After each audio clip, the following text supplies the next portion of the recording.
Welcome today to the Reserve members and volunteers and staff of Print Radio Tasmania. We'll be hearing about the wonderful work that this group of people do in the community with their radio station and their hopes and aspirations, no doubt, and some of the hurdles they face, and I know that honourable members that have had a chance to meet them already this morning have really enjoyed that, and I know that every honourable member here would like to thank them for the great work that they do for our community. Yeah. Honourable Member for Huon.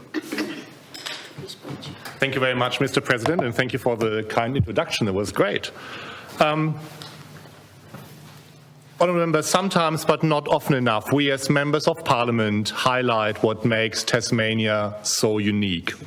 It's not just the historic buildings or our world-class events and tourist destinations that need to be experienced and, more importantly nowadays, Instagrammed. It is and always will be the Tasmanian people. We Tasmanians don't take ourselves too seriously, even in this house, but we are quirky, dedicated, and we care about each other. Some Tasmanians do so much more. Some work very hard, yet quietly, often behind the scenes, to make a difference to community members who are vulnerable, not as able as many of us are to navigate through the complex maze of simply going about our daily lives.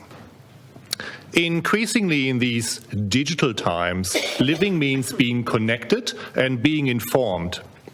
But with so much information and misinformation at our fingertips, to really be in the know means having that information put into context. News is more than just recounting a series of events. It's a story of who we are as a people, a community, and a state.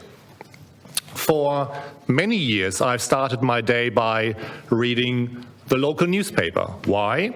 Because I like to be in the know. I like to acquire knowledge through curated information, presented contextually through an editorial lens, a filter for what matters to my community. But like so many other Tasmanians, I struggle with vision. And I need a larger font just to be able to read the newspaper I've long relied on.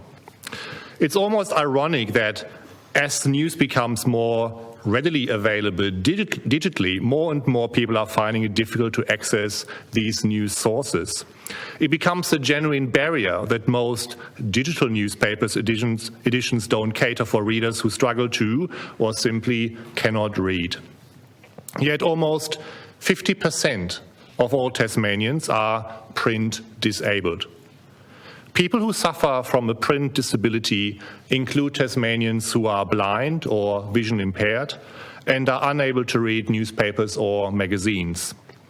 It includes people like me who struggle to find it really quite difficult to read smaller print for longer periods of time.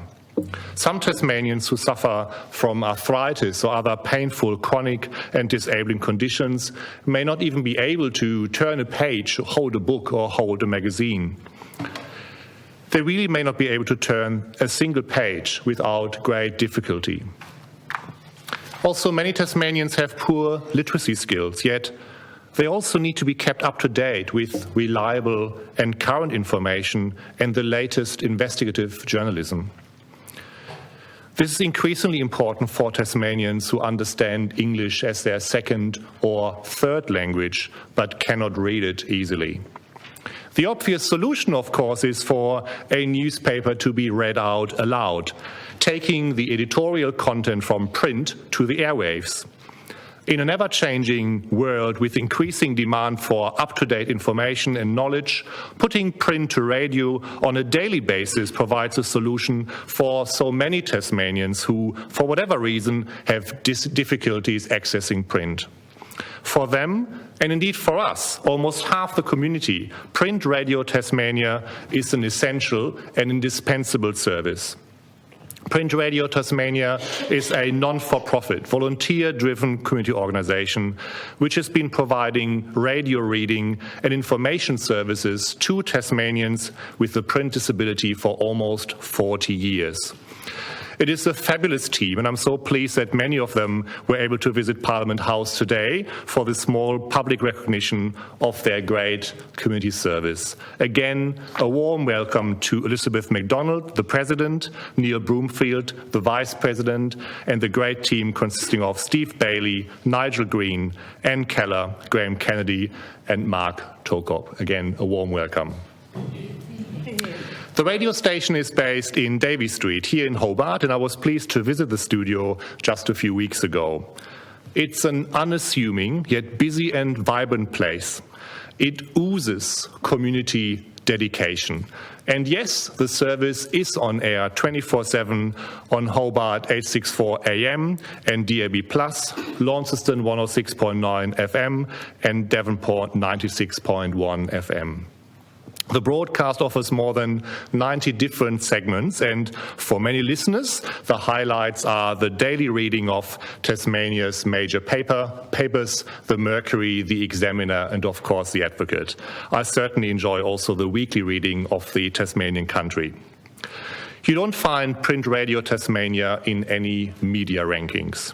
They are not in competition at all with commercial radio or the ABC. But they make the diversity of our print media and journalism more accessible to all Tasmanians.